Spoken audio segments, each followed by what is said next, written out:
네, 매주 금요일 최치원의 정치연타. 오늘도 전 청와대 행정관이자 시민과 함께하는 정책 플랫폼 함께 마중에 최치원 이사장과 함께하겠습니다. 이사장님 어서 오십시오. 네, 안녕하세요. 교통방송 애청자 여러분 안녕하십니까. 최치원입니다. 요즘 광주 시내 전체가 각종 축제로 가득 차 있습니다. 재밌게 즐기셨으면 좋겠습니다. 동시에 추위도 찾아왔는데요. 감기 조심하시고 오늘도 안전운전 하십시오. 네. 자, 이번 주 정치권에서 가장 뜨거운 이슈였죠. 강서구청장 보궐선거 결과부터 이야기 나눠볼까요? 네, 이번 재보궐선거에 많은 애청자분들도 관심 있게 지켜보셨을 텐데요. 결과는 민주당의 진교훈 후보 압승으로 끝났죠. 진교훈 후보 득표율은 56.52%, 김태우 후보는 39.37%, 두 후보 간의 차이가 17.15%가 났습니다. 네, 17.15%라면 상당히 득표 격차가 크게 난 건데 네, 어떻게 보세요?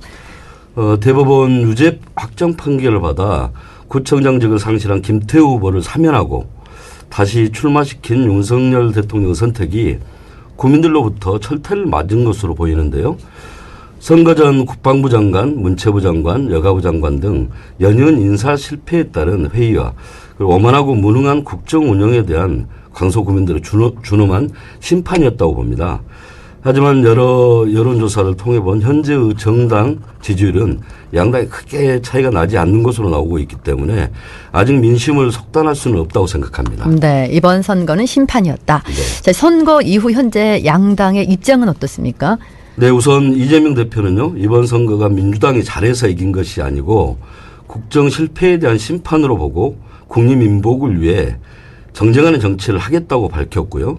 국민의힘은 보궐선거 3참패 이후 쇄신 방향을 놓고 갈피를 잡지 못하고 있는 상황입니다. 네, 양당이 고민하는 모습이 보이고요. 자, 선거 직후에도 국정감사가 이어졌는데 어떤 내용들이 다뤄졌나요? 네, 오늘 선거관리위원회, 법제사법위원회, 행정안전위원회 등 10개 상임위원회에서 국정감사를 실시하고 있는데요.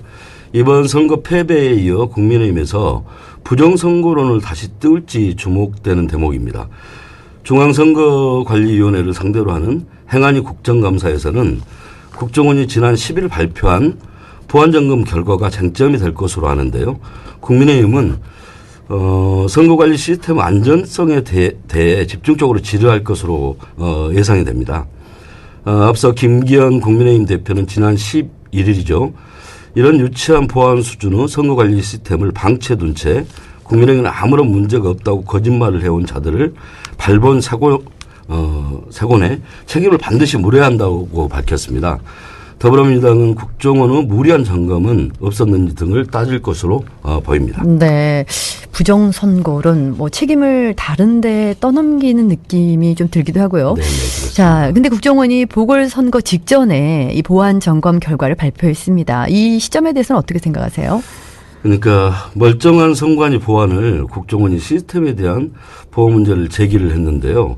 예를 들면 지금 선관위에 갑자기 특수부대가 쳐들어와 선거 결과를 바꿀 가능성을 문제제기하는 것과 같다고 저는 생각을 합니다. 네. 가능성을 어떤 형태로도 제시할 수 있는 거죠. 그러나 국정원과 여당은 선거 전 일을 공론화했고요. 때문에 이 시스템을 방치해서 책임을 무려한다고 발언한 김기현 대표가 대통령이 강조하는 거짓 선동을 하고 있다고 보고요. 여론조사마다 야당의 지지율이 높게 나오고 있지 않습니까? 네. 때문에 사전 투표 조작 가능성을 제기하여 제도를 유리하게 바꾸려는 발언이 아닐까 의심이 드는 대목입니다. 네. 그리고 정무위원회 국정감사에서도 또 주목할 부분이 있죠? 네, 그렇습니다. 정무위원회 국정감사에서는 국가보훈부 정율성 역사공원 사업 중단을 공고를 했고요. 백선엽의 친일 행적 지우기 논란 등을 중심으로 여하간 공방이 벌어질 것으로 전망이 되는데요. 보훈부 백선엽의 친일 행적을 지우려는 행적이 밝혀졌습니다. 보훈부는 국감전 답은 정해져 있고 넌 대답만 하면 돼. 일명 답정너식 자문을 법률사무소 4곳에 보냈는데요. 네. 2009년 친일 반민족행위 진상규명위원회에서 친일 반민족 행위자로 규정한 것을 삭제하기 위함입니다. 현재 정부가 친일파와 독립영웅을 대하는 인식을 제대로 보여주고 있다고 봅니다. 우리 지역 광주 정율성 역사공원 사업이 관련되어 있기 때문에 애청자들께서도 국정감사 결과를 기다릴 거라 생각됩니다. 네, 뭐 결과를 좀 지켜봐야 될 것 같고요. 다시 보궐선거 이야기로 돌아가 보죠. 그 후폭풍 때문인지 이번 정부에서 처음으로 장관 후보자가 자진 사퇴를 했습니다. 네, 그렇습니다. 김행 여가부 장관 후보자가 선거 패배 이후 여가부 장관 자진 사퇴를 했는데요. 청문회를 마친 후보자가 첫 번째 낙마입니다. 네. 말씀대로 보궐선거 결과가 결정적 영향을 미친 것으로 아는데요. 여당과 대통령실이 여론의 눈치를 보고 김행 후보 낙마 카드를 제시했습니다. 그동안은 인사청문회에서 2, 3일 기간을 둔 뒤 재송부 요청을 하고 임명을 강행한 것과 다른 태도죠. 그렇죠. 청문회 도중 도망을 치는 초유 사태를 벌인 김행 후보자를 현재 상황에서 임명하는데 부담이 되었을 거라고 생각이 들고요. 네. 그런데 문제점이 하나 보이는데요. 네, 어떤 문제점이요? 김 후보자의 사과문 내용인데요. 이번 사태로 윤석열 정부와 국민의힘에 조금이라도 도움이 되기를 기대한다고 밝혔습니다. 네. 주식 파킹, 배임, 청문회 조력랑 등 문제가 많았던 것을 국민께 사죄드리지 않고 정부와 여당에 도움이 되기 위해 사퇴한다는 태도를 보인 거거든요. 현 정부 임명직 공무원들이 국민을 위해 일하는 것이 아니라 대통령과 권력을 위해 일하고 있지 않은가 하는 의심이 들 수밖에 없었는데요. 네. 지금 고위 공무원들의 마음가짐이 김 후보자와는 달랐으면 하는 바람입니다. 네, 뭐 어찌됐든 인사 검증 문제가 끊이질 않는데요. 국회 청문회를 하기 전에 후보를 검증하는 기능이 올해 초에 청와대에서, 그러니까 지금 대통령실이죠. 네네. 이 법무부로 옮겨졌습니다. 이것과 연관이 있을까요? 네, 연관이 있습니다. 네. 제가 청와대에서 근무를 할 때는 민정수석실에서 장관 고위공직자들을 임명하기 전 임사검증을 했습니다. 좀 철저하게 한 편이죠. 네. 그러나 윤 정부는 1년 전 민정수석실의 인사검증 기능을 없애고 법무부에 인사정보관리단을 신설했거든요. 네. 그 기능을 법무부로 옮긴 이유가 있을까요? 네, 본래 청와대에서 추천한 후보를 청와대에서 검증했던 것을 검증 기관을 법무부로 넘겨 추천과 검증의 기능을 분리하겠다는 취지였는데요. 네. 문제는요, 이 검증 기능을 법무부에 줬다는 것입니다. 네. 검증이 과도해지면 사찰이 될 수도 있지 않겠습니까? 그렇죠. 인사혁신처에 주지 않고 검찰을 쥐하는 법무부에 줬던 점이 당시에도 문제가 됐었는데요. 지금 인사검증 기능이 전혀 이루어지지 않고 있는 증거를 우리가 청문회를 통해서 지금 확인하고 경험하고 있는 거라고 생각이 듭니다. 네. 인사검증 기능이 문제가 있다. 구체적으로 어떤 문제가 있습니까? 한동훈 장관은 당시 인사검증 과정에서 책임자였던 민정수석에게 직접 질문할 수 없었지만 이제는 자신에게 질문하면 된다라고 발언을 했습니다만 네. 어제 국정감사에서 법무부 인사검증 관련 질문을 받았을 때는 본인은 인사검증에 관한 보고를 받지 않는다고 말했고요. 네.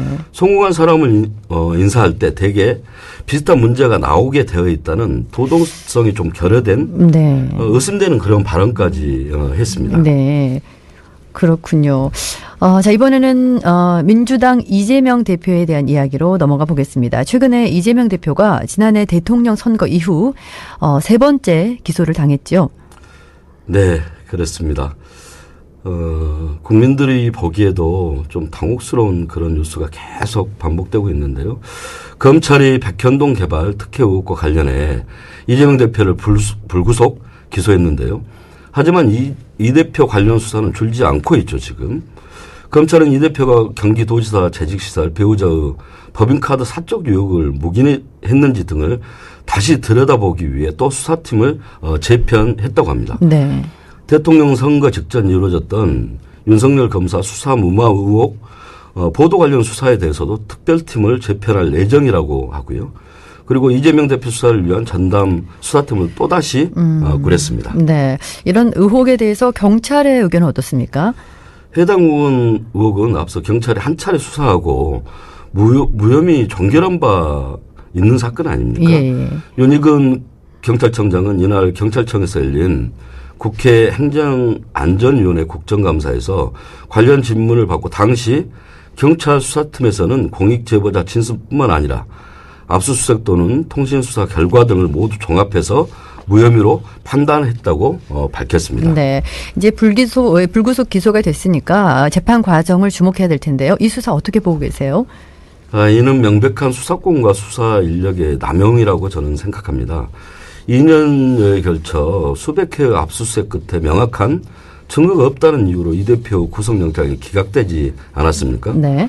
보궐선거 후 이재명 대표 리더십이 회복된 기류를 보이자 지난 국회에서 한동훈 장관이 주장했던 세 가지 혐의 중 백현동 개발 특혜 논란만 기소했습니다. 이는 정치적으로 시기에 따라 기소권을 남용하라는 것으로 네네. 보여줄 수 있는 대목입니다. 그렇겠군요. 알겠습니다. 여기까지 들어야 될 것 같은데요. 네. 앞으로의 진행 과정 또 주목을 해야 될 것 같습니다. 네. 자, 오늘도 한 주간의 정치 이슈 최치원의 정치연타 시민과 함께하는 정치의 플랫폼 함께 마중 최치원 이사장과 함께했습니다. 오늘 감사합니다. 네, 고맙습니다. 네.